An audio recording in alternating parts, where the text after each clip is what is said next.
Hey, this is Mark at the Practical Stills. Time to open up another bottle. And unusual is I'm not in my house and I'm not in Dan's garage. I'm here at Boulder Spirits with Ryan Egley. Thank you. Global, most important globally person around Boulder Spirits whiskeys. That's my official title, yes. Official title. We just all made of that. It fits on a card in 3 lines. Yeah, and you did something you don't normally do, which was a little Instagram action, and I saw that. Yeah, thanks, man. I appreciate you noticing that. Yeah, I don't usually like to do the. I love this stuff. I don't usually like to do the hold the phone there and just talk at myself and talk about. I don't know. It bothers me a little bit. Like I'm not half the time I forget to leave the house looking in a mirror. So well, not all of us are born to just talk to ourselves. Yeah, touche. But I'm glad it got a little bit of attention, and I'm really glad that it brought some attention to our new release. And the attention it got was this new release of a cask strength bourbon. This is a 5-year-old bourbon. Yes, sir. 66.9% alcohol by volume, and cask strength bourbons are all the rage. They are. We can't escape it. We were going to try to put off putting out a cask strength for as long as we could. And for us, well, it wasn't something that is really up Alistair's flavor profile. Mm-hmm. It's not a priority of us as a true representation of what Alistair's flavor profile is. That being said, once this stuff got to that 5-year mark, it started to change his mind a little bit. Mm-hmm. And so now that we hit that 5-year mark, we're really proud to put out something that does represent exactly where it fits his flavor profile. And that's what it's always about, is Alistair's whiskey. We wait until it's right to put it out. Love it. And we were talking about this when I first walked in. I rant on this all the time. The true purpose, the reason we should be looking for cask strength whiskeys is A, to taste that flavor profile at its purest moment, but also it's not a contest to see who can drink the hottest whiskey. It's an ability now and a choice to make as to where you proof it on a given day to what you like and what your profile is about. And I think that's the fun part of cask strength. I love that approach to it, and I love that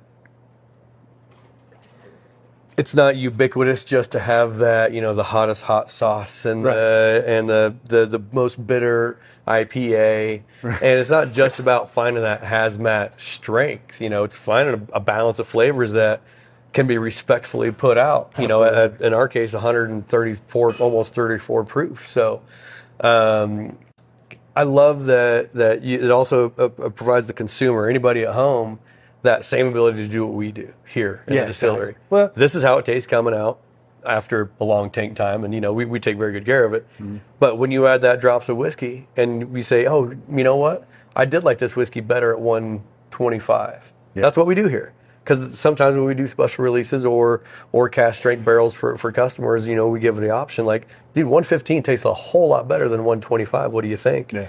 And it's like, well, my customers are going to go for 125 though. Like, well, that's you and that's your choice. Yeah. And that's the fun part about it. I find some nights I can sit down and drink 130 proof whiskey, love it, and then 3 days later I drink it, I want a few drops of water in it. And I think that's the beauty of any whiskey. You should do that and experiment with any whiskey. Particularly, it's helpful with cask strength whiskeys. Yeah, absolutely. But like you said, the purest form. This batch was, I forget if it's 5 or 6. I want to say it's 6 barrels, of all 5-year-old whiskey. And they were all different flavor profiles that we got something to come together. And well, I'm excited to try it. I love the 44% malted barley content. I just think that's kind of our trademark right here at Boulder is our mash bill itself, and less about being corn leading a palette for the canvas for the oak to paint on, and more about bringing in a not so flavoring grain, like bringing in a full body of that malted barley, to really help define our bourbon.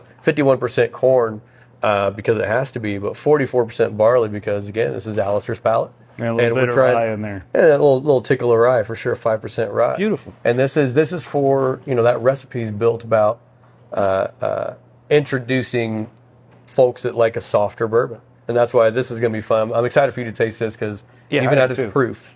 Well, I am too, and I'm a big fan of your all your bourbon, but particularly the Bottle and Bond. I love the high malt content. It gives it a creaminess and a different texture that you're not used to. This is called Open the Bottle.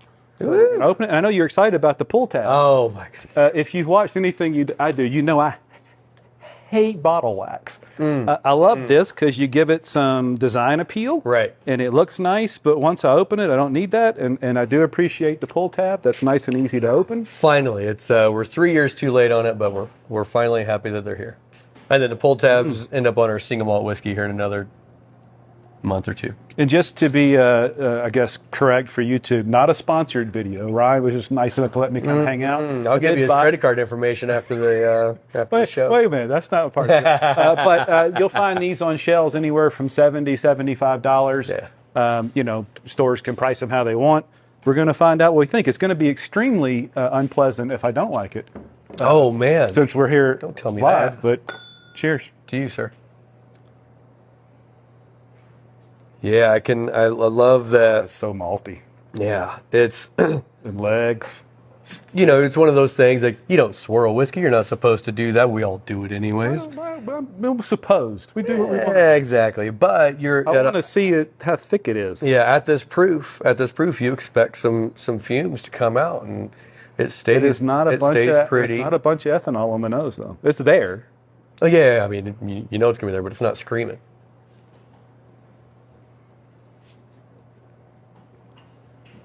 Yeah, you can kind of bury your nose into that. I mean, you can hear my voice. I got a little stuffy nose, so I kind of got to bury my nose in it. That is lovely. Is that fruitiness?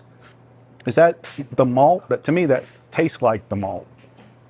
You know, it's what it is. Of course, it's the malt, right? Of course, it's a heavily influenced from the malt, but corn has its own unique fruit characteristics, and I think what I think what we're finding after this 5-year mark is our fruit notes are really starting to change, and that esterification that's happening in the barrel after this many years is starting to reveal, you know, not quite tropical, but even more of that strawberry kind of note. I was going to say, I wanted to say pineapple, but it's not. But it is. Right. There's something that I think there's some sort of tropical fruit that I've had sometime in Mexico or something. I just can't remember what it is, but that's fabulous. And we did talk about the purpose and having that flexibility. So I would be very happy drinking that today at Cask strength. But let's do a little drop of water. yeah. Oh, here we got a little. Room temperature, or we got a dropper? Oh, good.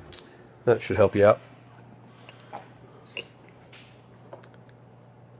Let's go for it. I'm gonna do 3 little drops. I like it. You know, my favorite thing in the world, in the whiskey, just the fun part of it, is putting that water in the whiskey and just watching the oils. Yeah, and how much it changes. From probably my very first, you know, whiskey tasting that I attended, whatever, 12 years ago or something like that. And it was, you know, put the drops in and watch the swirls, and then you can see texture, you can see flavor, and you can see the things happening. It always changes the whiskey, sometimes for the better, sometimes not.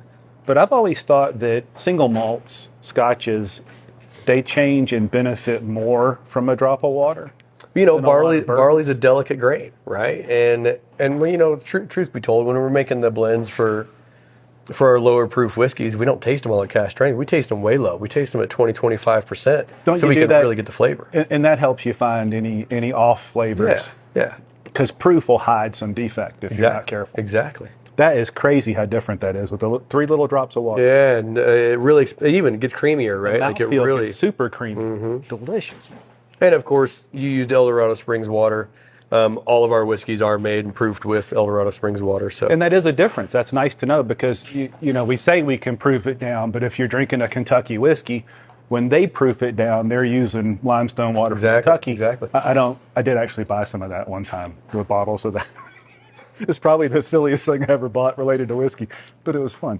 But my goal is to get famous enough that people don't leave here without a bottle of El Dorado Springs water. Well, we'll see if we can help. Get some El Dorado Springs water. This is fabulous, Ryan. I'm so glad I came over. I appreciate you letting me come over. We're going to sip on this a little more. As always, I'll live with it for a while. We'll go back to the bottle and see what it feels like a few weeks down the road after we've been sipping on it. Yeah, see how it tastes in a garage. For now, I'm super happy. Even if you weren't here, I'd say I'm super happy at the $75 I paid for that bottle. I suggest you go find it. If you've heard me talk before, if you can find their adventure packs, yeah, that is the coolest thing. Show us one of those. That is the coolest thing in whiskey. I don't know why more brands don't do it. Yeah, 6 different bottles, 3, if I remember right, 3 of the bourbon, 3 of the single. That is correct. That is correct. Absolutely a ball and fun. And if whiskey's gotten crazy from a price standpoint, what an amazingly affordable way to try a bunch of different expressions from a distillery doing some fun stuff. Well, thank you, man. I really appreciate that. Cheers. Cheers, y'all.